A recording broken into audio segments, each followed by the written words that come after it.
I know many of you have read um, these couple of blog posts that I have posted recently, and some of you all are wondering what caused it. Did something happen? Um, I think a lot of times when people think about the aftershocks of racism, I say aftershocks of racism because not every act is intentionally racist, but sometimes things happen as a result of people's unconscious unawareness of how racism affects your thinking and how you relate to people. I want people to know that I do extend that grace. And it's not always about one particular thing that happened. You see, it's not always about that. Sometimes it's a spirit, the way that something is done, an aura, an environment, a protocol, a process, the way things are handled. And so I have been involved in this Christian education world, classical Christian education world now for about 3 years. And I realized that even though I appreciate the way people are valuing the things that I'm saying, the real heart of the change that I desire to see is not happening in these spaces. And I'm not here to entertain. And I'm not here to say, hey, look at me. I spoke at this event. I have two purposes that are very important to me. Number one, that we are using classical learning and education and reading of classics. I know they're two separate things, but sometimes they're interchangeable, as a tool for racial healing. That people are coming together, diverse people, Black, white, wherever you're from, Middle Eastern, African, Indian, Native people, whoever you are, men, women, that we come together through the reading of classic literature or the works of the canon, that we are showing evidence of how we're using this type of body of knowledge to bring us together. That is something very important to me. So if I'm speaking someplace, and even if everyone is enjoying what I'm saying and clapping their hands and loving it, and I keep going back to that same school or that same conference or that same church, and it still is, there's still very few people of color in the space, or I'm not seeing much effort put into bringing people together who are working consciously, intentionally towards racial healing, but they're only enjoying what I'm saying and enjoying reading my book, I don't feel like my purpose there is being fulfilled. So that's my first purpose, bringing us together. My second purpose is that my community, the Black community, begins to embrace classical learning. Now, this may be something that doesn't happen at large, but I need to see more of my community interested in this type of learning. And while I am busy speaking at all these places that continue to only have a few Black people in it, I could be using that energy to figure out how to reach my community more with the classical education that was part of the liberation movements that inspire us. And so I would rather put my energy there. When I first started this journey, I was okay with speaking at the conference. I was okay with all the different speaking engagements. It was my hope that as my voice got out there, the message would spread and I would begin to see these things. But here I am 3 years later, and HBCUs are still not interested really in what I'm saying. I feel like the energy I'm wasting speaking in places where not a lot of my community is, that's not my purpose. Not my only purpose. It's part of my purpose, but not my only purpose.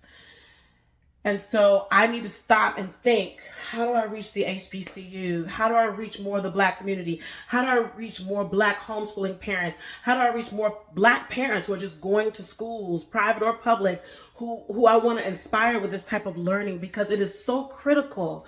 We still as a people struggle academically in K-12 education and beyond. And I believe that classical education is the key to fix that. And so the energy I'm wasting speaking at places where I'm one of the few people there, and everyone's loving what I'm saying, and those same places still don't want to include me in any leadership positions. They still don't want me to have a voice in how to plan for inviting more diversity in the place, but they just want to have my picture up as a main speaker, as if they're somehow satisfying some diversity quota. I'm tired. I don't want to keep doing that. If doing that leads to reaching more diverse people with classical education, I'm fine with that. But I'm not seeing change. I'm not even seeing more diverse people come to places like the Society for Classical Learning Conference or CIRCE. And I'm not saying this, I am not saying these names as that I'm angry, because I'm not. I just feel like my purpose and what I feel God calling me to do is not quite lining up with their purpose. I know they value classical education, and there's a lot of things they have to focus on as they build their conferences and build their institutes and do the work of training all these hundreds of schools that are a part of their organizations. But reaching the Black community specifically, and then also using classical education and reading of classics to bring racial healing, is not really the top of the priority. I do believe that what is really important to them is that there is a voice, someone proving to them that classical education is not racist. And so my research helps them feel comfortable that I can see I'm not racist. See what Anika said. And so I'm not racist. And that's enough. And if that makes you feel comfortable, that's okay. But I want more. I want to see healing come to our churches, healing come to our schools. I want to have these hard conversations that reading the works of the canon may help create a neutral ground for us to have these hard conversations. I want to see racial healing happen. Genuinely so, consistently so, long term. But that's not all. Even that is not enough for me. I need to hear my community embracing this type of learning. And I don't think they will if I continue to celebrate spaces that still entertain those that say things like that's woke, that are not, and I don't know if they can, because the organizations are reaching so many different types of people. I can't be in spaces where my community doesn't feel like this education is for them, 100% for them. So I don't know what this means. I'm sure the things I've written are going to alienate me. I knew that when I wrote them, it was going to end some speaking engagements, because typically when you're predominantly white spaces and you speak about, there's still some work that needs to be done. You're going to get a few people that say, oh, we hear you. We agree with what you're saying. Hey, I feel the same way too. I love what you're doing. I love your voice. Your voice is so needed. But I have been here so long. Eventually the invitations are going to stop. And I knew that before I wrote them. And I had to become okay with that. And when I told the Lord that, He made it very clear what my purpose is. My purpose is not to entertain folk. It's not here to be famous. It is here to bring us together, consistently so. And it is here to reach my community. That is my purpose. And I want to focus on that. And so those blog posts were a way for me to say, since I'm not seeing this change, I don't think this is where I belong. even if it means that the only audience I'm talking to are the ones at the Living Water School community, that's fine. But I've got to figure out, how do I get the word to my community so they embrace this type of learning? And how do we really do the work of bringing us together to bring racial healing around this common knowledge of the canon? So I'm aware of how my blog is being received or will be received.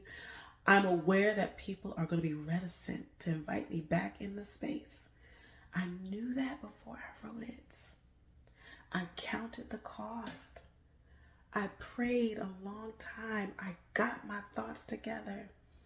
And the one thing that the Spirit of God used to comfort me as I prepared to write those things was, number one, I have Him. And if He's with me, who can stand against me? Number two, I have a wonderful husband and family, a mom and a dad and a brother and a church and cousins and uncles and aunts who support me. I'm not alone. And then finally, I have the Living Water School.